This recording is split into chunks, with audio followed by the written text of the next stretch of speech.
আসসালামু আলাইকুম। প্রিয় দর্শক, আপনাদের সকলকে আমন্ত্রণ জানাচ্ছি আমাদের কথা চ্যানেলের। বেগম খালেদা জিয়া আর বেঁচে নেই। ইন্না লিল্লাহি ওয়া ইন্না ইলাইহি। আমি শোক এবং দুঃখের সঙ্গে আজকের দিনের শুরুতে যে কথাটা জানতে চাই, বেগম খালেদা জিয়া আর বেঁচে নেই। ইন্না লিল্লাহি ওয়া ইন্না ইলাইহি রাজিউন। আজ ভোর 6টার দিকে এভার কেয়ার হসপিটালে তিনি ইন্তেকাল করেছেন।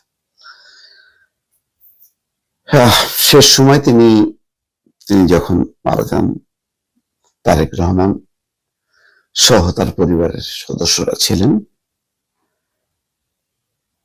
গত দুই থেকেই সংকটাপন্ন অবস্থার মধ্যে দিয়ে যাচ্ছিলেন বেগম খালেদা জিয়া, এবং ডাক্তাররা শেষ চেষ্টা করছিলেন।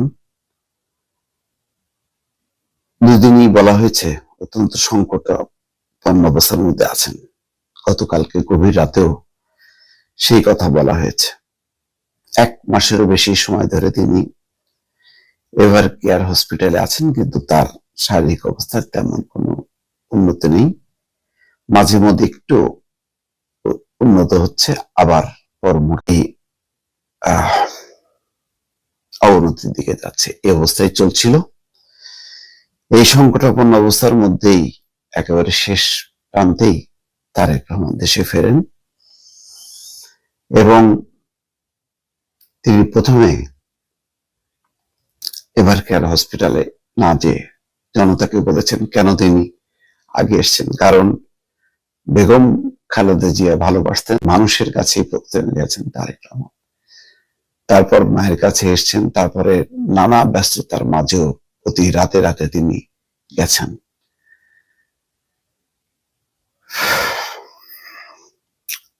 দলের স্থায়ী কমিটির সদস্য সালাউদ্দিন আহমেদ প্রথমে বলেছেন, তাকে কোট করে প্রথম আলো বলেছে, তারেক রহমান তাকে জানিয়েছেন আম্মা আর নেই। তিনি আরো জানিয়েছেন আগামীকাল বুধবার মানিক মিয়া এভিনিউতে বেগম খালেদা জিয়ার জানাজা হতে পারে। 3বারের প্রধানমন্ত্রী, আপসহীন নেত্রী হিসেবে যার উপাধি, তার জীবনের নানা দিক নিয়ে এই মুহূর্তে আসলে বলার আমার মানসিক অবস্থা নেই। শুধু এইটুকু বলতে, আজকে যে অবস্থায় তিনি চলে গেলেন, আরো হয়তো ভালো অবস্থায় তিনি যেতে পারতেন, আরো কিছুদিন বেঁচে থাকতেন। কিন্তু আপনারা জানেন যে শেষ সময় বয়সের ভারে আক্রান্ত, তখন তাকে কারারুদ্ধ করা হয়, কারাদণ্ড দেওয়া হয় মিথ্যা মামলায়।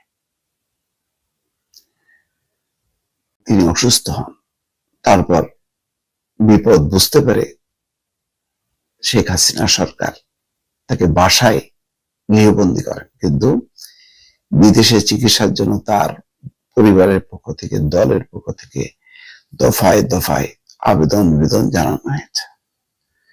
এমন এই তারপরও টলেনি শেখ হাসিনার, মন টলেনি, বরং লন্ডনে দলীয় কর্মী সবাই প্রতিদিন তো শুনি মরে মরে, মরে তো না, বয়স তো কম হলো না। এইরকম নির্মম উক্তিও জাতি শুনেছে। আবার বেগম খালেদা জিয়া এটাও দেখেছে শেখ হাসিনার চরম পতন, গণঅভ্যুত্থানের মুখে কিভাবে পতন হলো, সেটাও তিনি দেখতে পেরেছেন। এইটুকু হয়তো, কিন্তু কখনো পতনের পরেও বেগম খালেদা একটা কটূক্তি করেনি শেখ হাসিনা সম্পর্কে। সামগ্রিক ভাবে যেটা বলা হয় স্বৈর শাসন, স্বৈরাচার, এইসব বলেছে, কিন্তু নাম উল্লেখ করে কোনো অভুক্তি অশ্রদ্ধা করেনি।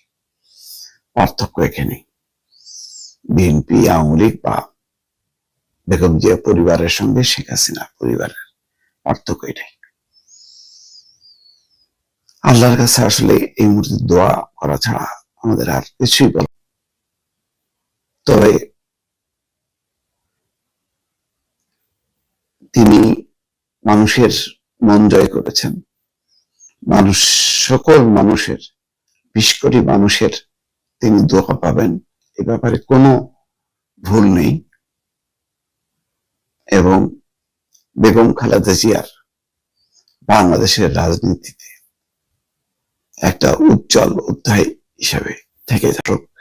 নিশ্চয়ই পরবর্তীতে আরো আপনাদেরকে